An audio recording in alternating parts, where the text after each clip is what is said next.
आई माऊलीच्या नावाने उदे उदे, ज्योतिबाच्या नावानं चांग भलं, बाळूमामाच्या नावानं चांग भलं. नमस्कार, आमच्या चॅनलवर तुमचे सर्वांचे स्वागत आहे. तर तुम्हाला मुंबई ते कोल्हापूर जायचं आहे का? तर चला बघूया मुंबई ते कोल्हापूर कसे जायचे. तर ट्रेनने प्रवास करायचा असेल तर डायरेक्ट ट्रेन कोणती आहे आणि जर रिझर्वेशन अवेलेबल नसेल तर पर्याय कुठला आहे ते बघूया. इथे माझ्या बाजूला तुम्हाला ट्रेन दिसत आहेत. त्या सर्व ट्रेन CST ते कोल्हापूर जातात. तर जर तुम्हाला दिवसाचा प्रवास करायचा असेल तर सकाळी 8:40 कोयना एक्सप्रेस CST वरून सुटते, जी आपल्याला कोल्हापूरला रात्री 8:25 पोहोचवते. त्या गाडीचा नंबर आहे 11029. या गाडीच्या प्रवासाने आपली प्रवासाची वेळ होते 11 तास 45 मिनिटे. तसेच जर तुम्हाला रात्रीच्या वेळी प्रवास करायचा असेल तर तुमच्यासाठी योग्य ट्रेन आहे महालक्ष्मी एक्सप्रेस, जिचा गाडी नंबर आहे 17411, जी CST वरून 8:15 सुटते आणि सकाळी कोल्हापूरला 7:20 पोहोचवते आणि हिची प्रवासाची वेळ आहे 11 तास 5 मिनिटे. तर आता तुम्हाला दिसत आहे कोल्हापूरचं रेल्वे स्टेशन. आता रेल्वे स्टेशन पासून आपण जाणार आहोत महालक्ष्मी मंदिराकडे. महालक्ष्मी मंदिर रेल्वे स्टेशन पासून 2.5 किलोमीटरवर आहे. तर त्यासाठी आपल्याकडे 3 पर्याय आहेत. एक म्हणजे ऑटो रिक्षा, दुसरं म्हणजे प्रायव्हेट व्हेकल आणि तिसरं म्हणजे बस. तर ऑटो रिक्षा जर तुम्ही केली तर तुम्हाला पर पर्सन 30 रुपये चार्जेस पडतील आणि जर तुमचा ग्रुप असेल आणि तुम्ही जर प्रायव्हेट व्हेकल केली तर त्या व्हेकलच्या ओनरनुसार तुम्हाला त्याचं पेमेंट करावं लागेल.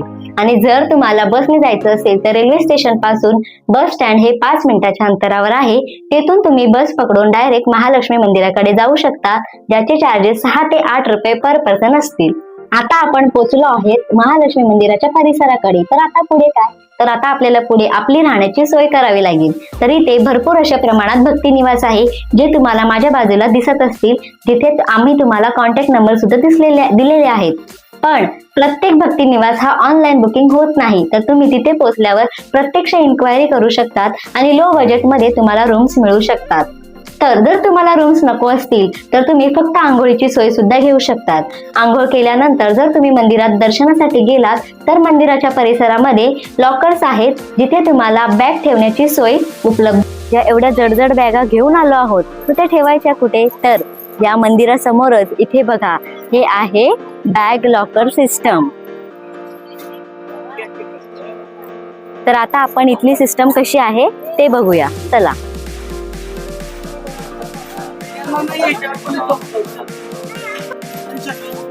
तर हे महालक्ष्मी मातेच्या मंदिरासमोर हे बॅग लॉकर सिस्टम आहे, जे निशुल्क आहे. इथे त्या ताई आहेत, त्या आपल्याला पुढची माहिती सांगतील.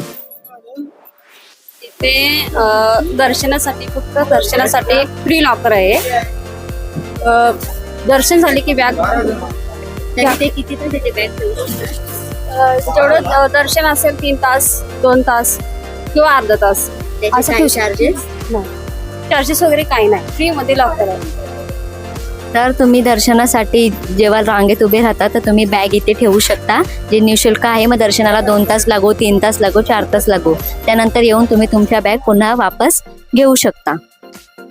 आंघोळी झाल्या, बॅग ठेवून झाल्या. आता आपण जाऊया महालक्ष्मीच्या दर्शनासाठी.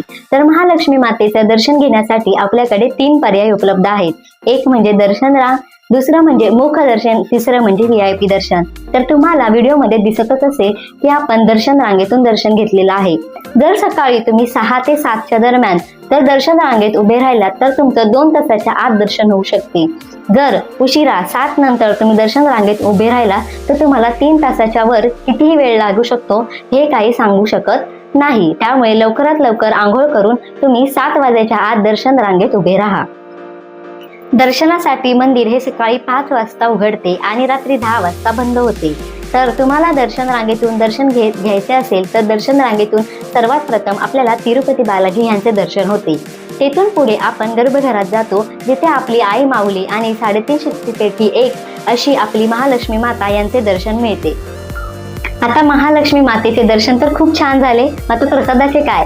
बाहेर आल्यानंतर तुम्हाला मिळणार आहे लाडू प्रसाद. तो 10 रुपयाला 1 लाडू आहे. तो नक्की घ्यायला विसरू नका आणि घेतल्यानंतर त्यावर लिहिलेले आहे ते नक्की वाचा की लाडू हा 6 दिवसाच्या आत खायचा आहे, नाहीतर तो खराब होऊ शकतो.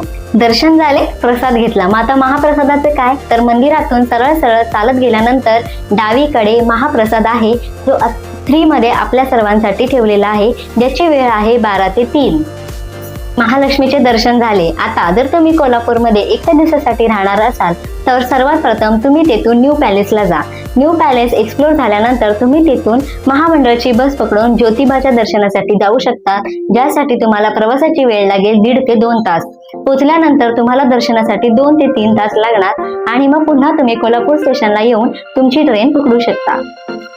आई माऊलीच्या नावाने उदे उदे, ज्योतिबाच्या नावानं सांग भलं, बाळूमामाच्या नावानं सांग भलं. तर धन्यवाद. तुम्हाला माझा व्हिडिओ कसा वाटला हे आम्हाला नक्की कमेंट करून सांगा आणि असेच नवीन नवीन व्हिडिओ पाहण्यासाठी आमच्या चॅनलला सबस्क्राईब करा. व्हिडिओ आवडला असेल तर नक्की लाईक करा आणि शेअर करा.